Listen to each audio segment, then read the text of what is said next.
ഏത് വിഷയത്തിലാണ് നോവിക്കുന്നത്? സ്ത്രീധനം അല്ല, മറ്റേതെങ്കിലും വിഷയം അല്ല, നേരെ മറിച്ച് ശിർക്കിന്റെ വിവിധ മുഖങ്ങൾ. ഈ വിഷയത്തിൽ ഞാൻ ഇന്ന് സംസാരിക്കുമ്പോൾ ഞാൻ നോവിക്കാൻ ഉദ്ദേശിക്കുന്നത് മുസ്ലിങ്ങളെയാണ്. എന്ത് സംഭവിച്ചാലും വേണ്ടില്ല. അമ്പലക്കടവ് പൈസ പറയാം, മുജാഹിദുകൾ ആരോപിച്ചതാണ്. ഇവിടെ ശിർക്കില്ല, മുജാഹിദുകൾ ആരോപിച്ചതാണെന്ന് അമ്പലക്കടവ് പൈസ. നിങ്ങൾ തമ്മിൽ കാണുമ്പോൾ അങ്ങോട്ടും ഇങ്ങോട്ടൊക്കെ സംസാരിച്ചിട്ട് പോരെ സ്റ്റേജ് കെട്ടലേ. അതോ സ്റ്റേജ് കെട്ടിയാ പിന്നെ ബോധം പോണ സ്വഭാവം ഉണ്ടോ? ഇനി അതല്ലെങ്കിലോ നേരത്തെ പറഞ്ഞതുപോലാണോ? അബദ്ധം പറയുള്ളൂ, പറഞ്ഞാൽ അബദ്ധേ പറയൂ, അല്ലെങ്കിൽ കളവേ പറയുള്ളൂ, പറഞ്ഞാലും കുഴപ്പമില്ല, നിങ്ങളങ്ങ് സ്വീകരിച്ചോണം എന്ന ഇജ്മാ കണ്ടിട്ടാണോ? ഈ രൂപത്തിൽ സഹോദരങ്ങളെ ശിർക്ക് മുസ്ലിം സമൂഹത്തിൽ ഉണ്ട്, സംഭവിച്ചിട്ടുണ്ട്. അത് കണ്ടാൽ തെറ്റാന്ന് പറഞ്ഞു കൊടുക്കണം. കാരണം മരിക്കുന്നതിന് മുമ്പ് ആ ശിർക്ക് എന്ന പാതകത്തിൽ നിന്ന് രക്ഷപ്പെട്ടിട്ടില്ല എങ്കിൽ ഒരിക്കലും സ്വർഗത്തിൽ പോവുക സാധ്യമല്ല. വമൻ യുശ്രിക് ബില്ലാഹ് ഫഖദ് ഹറമല്ലാഹു അലൈഹിൽ ജന്നah.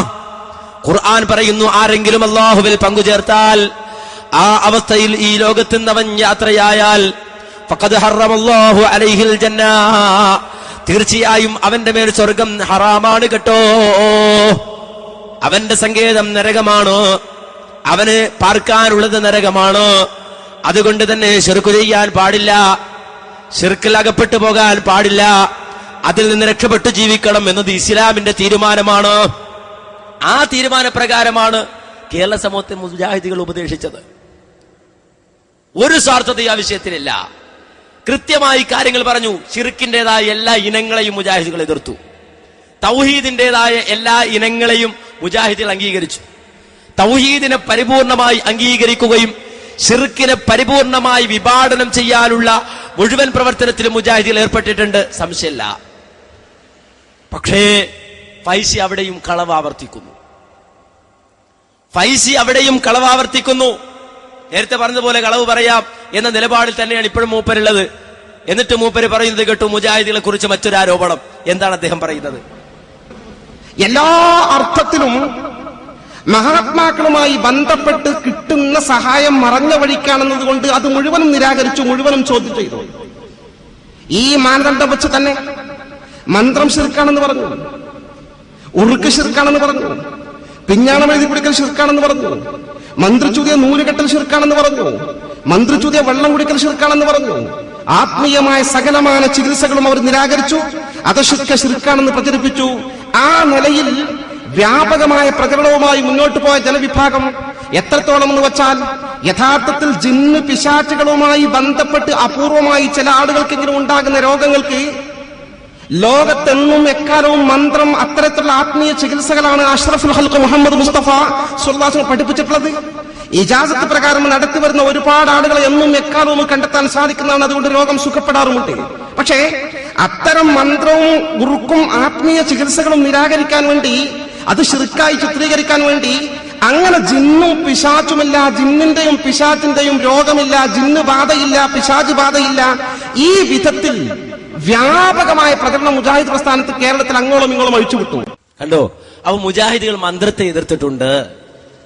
കളവ് പറയാം, മുജാഹിദുകൾ മന്ത്രത്തെ എതിർത്തിട്ടുണ്ട്. ഏത് മുജാഹിദ എതിർത്തത്? മന്ത്രത്തെ ഏത് മുജാഹിദ് എതിർത്തത്? മുഹമ്മദ് അമാൻ മൗലവി എഴുതിയ ഖുർആൻ പരിഭാഷ, ആ പരിഭാഷയിൽ പോലും മന്ത്രത്തെ സംബന്ധിച്ച് വിശദീകരിക്കുന്നുണ്ട്. ഇനി അതെല്ലാം പോകട്ടെ, മറ്റൊരു തെളിവ് 1985 ജൂലൈയിൽ പുറത്തിറങ്ങിയ അൽമനാർ.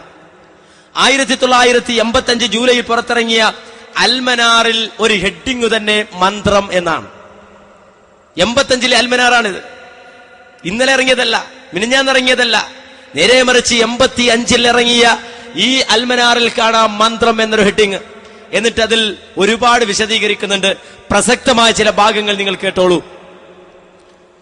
ഉറങ്ങാൻ കിടക്കുമ്പോൾ പ്രവാചകന്റെ ചര്യ എങ്ങനെയായിരുന്നുവെന്ന് ഈ ഹദീസ് നമ്മെ പഠിപ്പിക്കുന്നു. എന്നിട്ട് പിന്നെ കാണാം,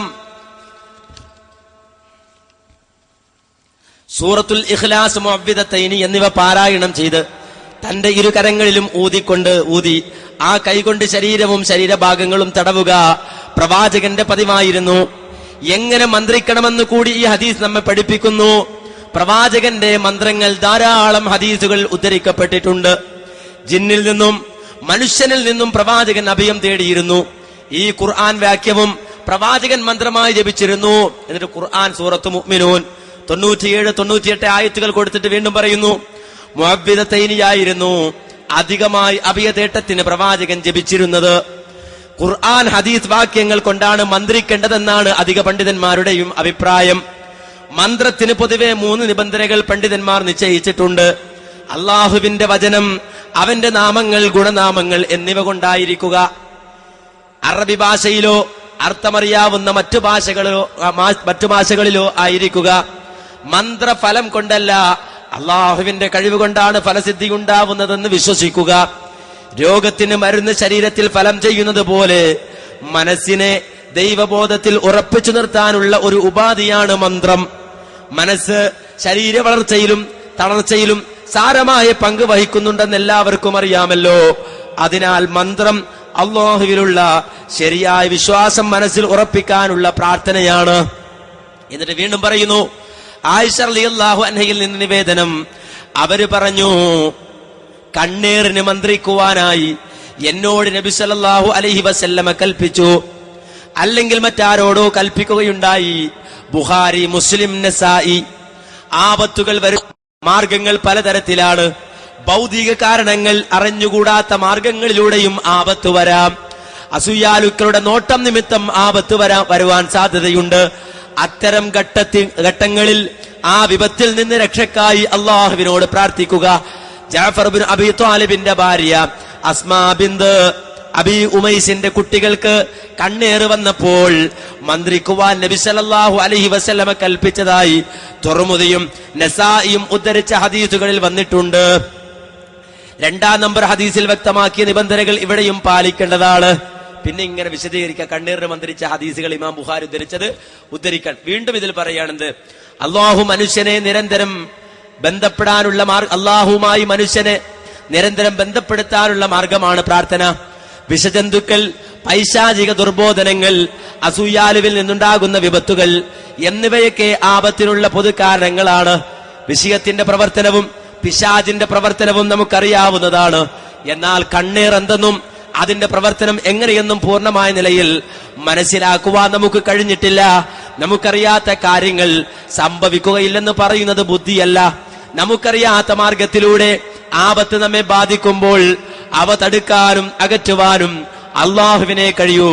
അതുകൊണ്ടാണ് പ്രവാചകൻ തന്റെ പൗത്രന്മാർക്ക് വേണ്ടി കാവലിനെ ചോദിക്കുന്നത്. കുട്ടികൾക്ക് എഴുതിക്കെട്ടുക, കോലങ്ങൾ ഉണ്ടാക്കി നാട്ടുക, കരിങ്കണ്ണ തുറച്ചു നോക്കുക എന്ന ബോർഡ് എഴുതി വെക്കുക എന്നിവയല്ല കാവലിനെ ചോദിക്കാനുള്ള മാർഗങ്ങൾ. അള്ളാഹുവിന്റെ പൂർണ്ണമായ നാമങ്ങൾ കൊണ്ടാണ് കാവലിനെ ചോദിക്കേണ്ടത്. മന്ത്രിക്കേണ്ടത് എങ്ങനെയെന്ന് കൃത്യമായി പഠിപ്പിക്കുന്ന നല്ലൊരു ലേഖനം തന്നെ 1985 അൽമനാറിൽ വന്നിട്ടുണ്ട്. ഹദീസുകൾ കൃത്യമായി ഉദ്ധരിച്ചിട്ട്. എന്നിട്ട് ഇയാൾ പറയാണ്, മുജാഹിദുകൾ മന്ത്രത്തെ എതിർത്തു. എന്നാ മുജാഹിദുകൾ എതിർത്തോ മന്ത്രത്തെ? ഇല്ല. പിന്നെ മുജാഹിദുകൾ